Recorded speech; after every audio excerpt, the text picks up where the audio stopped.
আসসালামু আলাইকুম। সংবাদে আপনাদের সবাইকে স্বাগত জানাচ্ছি। আমি ফিরোজ তোহা। শুরুতেই সংবাদ শিরোনাম। বাংলাদেশের সর্বশেষ গুরুত্বপূর্ণ আপডেট সংবাদ আপনাকে স্বাগত। শুরুতেই সংবাদ শিরোনাম, পরে বিস্তারিত। প্রথমেই জানাবো, আওয়ামী লীগের কার্যক্রম নিষিদ্ধ করে প্রজ্ঞাপন জারি। আওয়ামী লীগের যাবতীয় কার্যক্রম নিষিদ্ধ করে প্রজ্ঞাপন জারি করা হয়েছে আজ। স্বরাষ্ট্র মন্ত্রণালয়ের জননিরাপত্তা বিভাগের সিনিয়র সচিব নাসিমুল গনি স্বাক্ষরিত এক প্রজ্ঞাপনে এই তথ্য জানানো হয়েছে। জারি করা প্রজ্ঞাপনে বলা হয়েছে, সরকার যুক্তিসঙ্গতভাবে মনে করে সন্ত্রাস বিরোধী সংশোধন অধ্যাদেশ 2025 এবং সন্ত্রাস বিরোধী আইন 2009 ধারা 18/1 অনুযায়ী আন্তর্জাতিক অপরাধ ট্রাইব্যুনাল বাংলাদেশ আওয়ামী লীগ এবং এর সব অঙ্গ সহযোগী সংগঠনের ভাতৃপ্রতিম সংগঠনের নেতাকর্মীদের বিরুদ্ধে বিচার শেষ না হওয়া পর্যন্ত দলটি এবং এর সব অঙ্গ সহযোগী সংগঠন ও ভাতৃপ্রতিম সংগঠনের যাবতীয় কার্যক্রম নিষিদ্ধ থাকবে।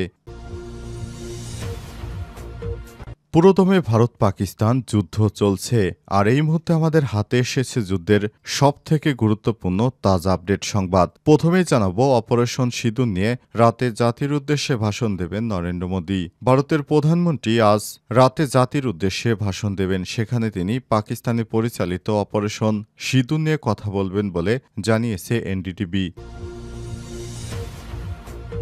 এরপর জানাবো, সামরিক সংঘর্ষ, রাফায়েলের একমাত্র ভারতীয় নারী পাইলটকে আটক রাখা হয়েছে কিনা স্পষ্ট করল পাকিস্তান। জানাবো, মেয়াদোত্তীর্ণ গোলাবারুদ ধ্বংস করতে গিয়ে ইন্দোনেশিয়ায় সেনাসহ নিহত 13। মেয়াদোত্তীর্ণ গোলাবারুদ ধ্বংস করতে গিয়ে ইন্দোনেশিয়ায় 13 জন নিহত হয়েছে। দেশটির পশ্চিম জাভায় আজ এই ঘটনা ঘটে। স্থানীয় সংবাদ মাধ্যমে এই তথ্য জানিয়েছে সেনাবাহিনীর মধ্যে 4 জন সেনা সদস্য, বাকিরা বেসামরিক নাগরিক।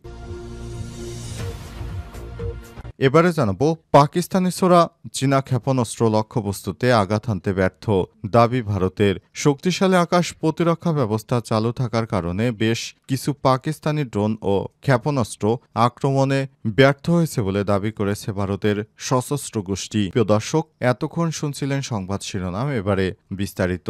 তবে তার আগে বন্ধুরা, অনুরোধ থাকবে এই সংবাদটিতে একটি লাইক দিন। এই চ্যানেলে আপনি নতুন হয়ে থাকলে আমাদের সংবাদটি দেখতে দেখতে চ্যানেলটি সাবস্ক্রাইব করে রাখুন। কমেন্ট করে বন্ধুরা আপনার মূল্যবান মতামত জানিয়ে দিন আপনি বিশ্বের কোন দেশ থেকে বা বাংলাদেশের কোন স্থান থেকে আমাদের সংবাদটি দেখছেন এবং শুনছেন। আর বন্ধুরা, ভারত পাকিস্তান যুদ্ধে আপনি কোন দেশকে সমর্থন করেন কমেন্ট করে জানিয়ে দিন। যদি ভারতকে সমর্থন করে থাকেন তাহলে জয় হিন্দ, এবং পাকিস্তানকে সমর্থন করে থাকলে পাকিস্তান জিন্দাবাদ লিখে কমেন্ট করে বিশ্ববাসীকে জানিয়ে দিন। এবারে বিস্তারিত। আওয়ামী লীগের কার্যক্রম নিষিদ্ধ করে প্রজ্ঞাপন জারি। আওয়ামী লীগের যাবতীয় কার্যক্রম নিষিদ্ধ করে প্রজ্ঞাপন জারি করা হয়েছে আজ 12 মে। স্বরাষ্ট্র মন্ত্রণালয়ের জননিরাপত্তা বিভাগের সিনিয়র সচিব নাসিমুল গনি স্বাক্ষরিত এক প্রজ্ঞাপনে সব কথা জানানো হয়েছে।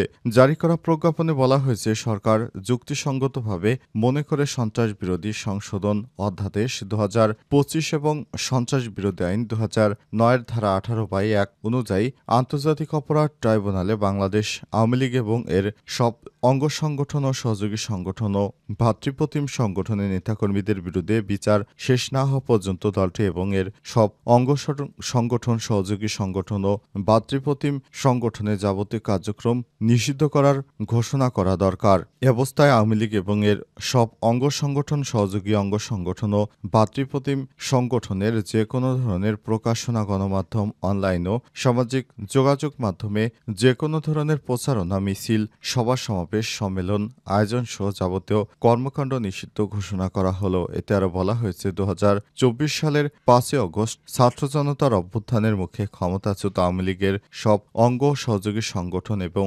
ভাতৃপ্রতিম সংগঠন বিরোধী রাজনৈতিক দলগুলোর সদস্য ও ভিন্নমতের মানুষের উপর হামলা, গুম, হত্যা, নির্যাতন ও ধর্ষণ সহ বিভিন্ন নিপীড়নমূলক ও সন্ত্রাসী কর্মকাণ্ডের মাধ্যমে সারা দেশে ত্রাসের রাজত্ব কায়েম করে। অপারেশন সিঁদুর নিয়ে রাতে জাতির উদ্দেশ্যে ভাষণ দেবেন নরেন্দ্র মোদী। ভারতের প্রধানমন্ত্রী নরেন্দ্র মোদী ভারতীয় সময় আজ রাত ৮টার পর ভাষণ দেবেন। এতে তিনি পাকিস্তানের পরিচালিত অপারেশন সিঁদুর নিয়ে কথা বলবেন। খবর এনডিটিভির। গত ২২শে এপ্রিল জম্মু কাশ্মীরে পেহেলগামে বন্দুক হামলায় ২৬ জন পর্যটক নিহত হয়, যারা ভারতের বিভিন্ন রাজ্যের বাসিন্দা ছিল। এই হামলার ঘটনায় ভারতের অভ্যন্তরে হামলার জন্য পাকিস্তানকে দায়ী করে গত ৭ই মে দেশটির ভেতরে অপারেশন সিঁদুর পরিচালনা করে। এতে পাকিস্তান অধিকৃত আজাদ কাশ্মীরে অন্তত ৬টি জায়গা এবং ৯টি স্থানে ক্ষেপণাস্ত্র ও ড্রোন হামলা চালায় ভারতের বিমান বাহিনী। ভারত দাবি করে তারা সন্ত্রাসী গোষ্ঠী জইশ-ই-মোহাম্মদ ও লস্কর-ই-তৈবার অবকাঠামোতে হামলা চালিয়েছে। এতে প্রায় ১০০ জন সদস্য নিহত হয়েছে। তবে পাকিস্তান দাবি করে ভারত বেসামরিক স্থাপনা লক্ষ্য করে হামলা চালিয়েছে। পরবর্তীতে পাকিস্তান ও ভারতের বিরুদ্ধে বুনিয়ান উস মারসুস নামের একটি অপারেশন চালায়। এই অভিযানে ভারতের অন্তত ২৬টি সামরিক লক্ষ্যবস্তুতে হামলা চালানো হয়েছে বলে দাবি করে পাকিস্তান। ভারত ও পাকিস্তানের মধ্যে চলমান সংঘাতে এক পর্যায়ে গত ১০ই মে মার্কিন প্রেসিডেন্ট ডোনাল্ড ট্রাম্প ঘোষণা দেন নয়াদিল্লি এবং ইসলামাবাদ যুদ্ধবিরতিতে সম্মতি হয়েছে। সামাজিক যোগাযোগ মাধ্যম সোশ্যাল ট্রুথে এক পোস্টে ট্রাম্প এসব কথা জানান। তিনি বলেন, আমরা দীর্ঘ সময় ধরে দুই পক্ষের সঙ্গে কথা বলে অবশেষে তাদেরকে যুদ্ধ বিরতিতে সমর্থ হয়েছি। তবে জানা গেছে নরেন্দ্র মোদী পাকিস্তানের কাছে হেরে তারপর হাতে পায়ে ধরে কান্নাকাটি শুরু করেছিল সৌদি আরব এবং যুক্তরাষ্ট্র। এরপর এই দুই দেশের মধ্যস্থতায় যুদ্ধবিরতিতে রাজি করানো হয়েছে পাকিস্তানকে।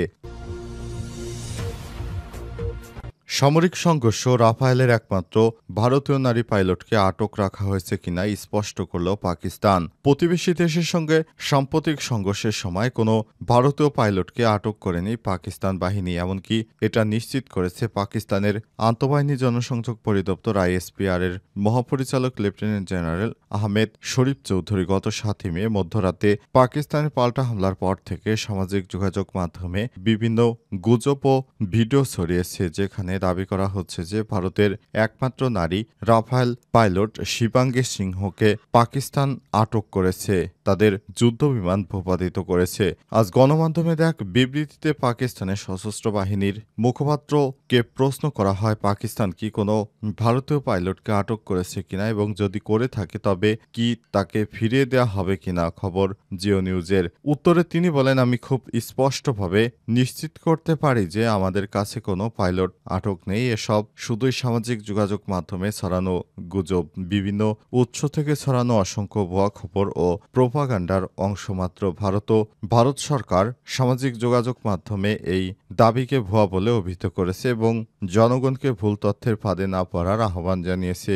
আর এক প্রশ্নে যেখানে ভারতীয় বিমান বাহিনী বলছে যে অস্ত্রবিরতিতে সম্মত হলেও তাদের অভিযান এখনো চলছে, সে বিষয়ে আইএসপিআর এর প্রধান বলেছেন, পাকিস্তানের সশস্ত্র বাহিনী সবসময় সতর্ক আছে, যে কোনো আগ্রাসনের জবাব দিতে প্রস্তুত তারা। তিনি আরও যোগ করেন, আমরা বারবার সবকিছু বাস্তবে প্রমাণ করেছি, পাকিস্তানও পারে কিভাবে ভারতকে নাকানি চুপানি খাওয়াতে হয়।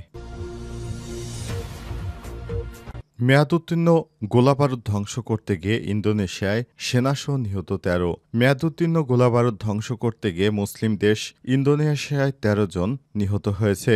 দেশটির পশ্চিম জাভায় আজ এই ঘটনা ঘটে। স্থানীয় সংবাদ মাধ্যমে এই তথ্য জানিয়েছে সেনাবাহিনী। গত এক বছরের মধ্যে মেয়াদোত্তীর্ণ গোলাবারুদ ধ্বংস করতে গিয়ে দ্বিতীয়বার এমন ঘটনা ঘটল। খবর রয়টার্সের। সেনাবাহিনীর মুখপাত্র ৩০ মে সিয়ান্তুরি কম্পাস টেলিভিশনকে বলেছেন, নিহতদের মধ্যে ৯ জন বেসামরিক এবং ৪ জন সেনাবাহিনীর সদস্য। এই ঘটনার কারণ খুঁজে বের করতে তদন্ত করা হচ্ছে। সেনাবাহিনীর দ্বিতীয় মুখপাত্র ওয়াহু উদেহায়ানা বলেছেন, গোলাবারুদ ধ্বংস করতে কার্যক্রম শেষ করার পরেই বিস্ফোরণের ঘটনা ঘটে। তিনি আরও বলেন, ঘটনাস্থলে কিভাবে বেসামরিক মানুষ জড়ো হয়েছে তার কারণ খুঁজতে তদন্ত করা হচ্ছে। কৃষ্ণময় বলেছেন, বিস্ফোরণের এলাকাটি ছিল একটি দিগন্তজোড়া মাঠ, যেখানে প্রায় একই ধরনের কার্যক্রম পরিচালনা করা হয়। তিনি আর বলেন, বিস্ফোরণ পর গোলাবারুদের অবশিষ্ট সংগ্রহ করার জন্য ওই এলাকায় স্থানীয়দের প্রবেশ, মানুষ জড়ো হয়েছিল। আরও বিস্ফোরণের ঘটনা ঘটতে পারে এমন আশঙ্কায় এলাকায় নিরাপত্তা জোরদার করা হয়েছে। আজ এই ঘটনাটি ইন্দোনেশিয়ার সামরিক বাহিনী গোলাবারুদ ধ্বংস করার সময় হতাহতের দ্বিতীয় ঘটনা। এর আগেও গত বছর মার্চে দেশটির সেনাবাহিনীর মেয়াদোত্তীর্ণ গোলাবারুদে গুদামে ব্যাপক অগ্নিকাণ্ডের ঘটনা ঘটে। পরে এতে বিস্ফোরিত হয়, তখনও অনেক মানুষ মারা গিয়েছিল।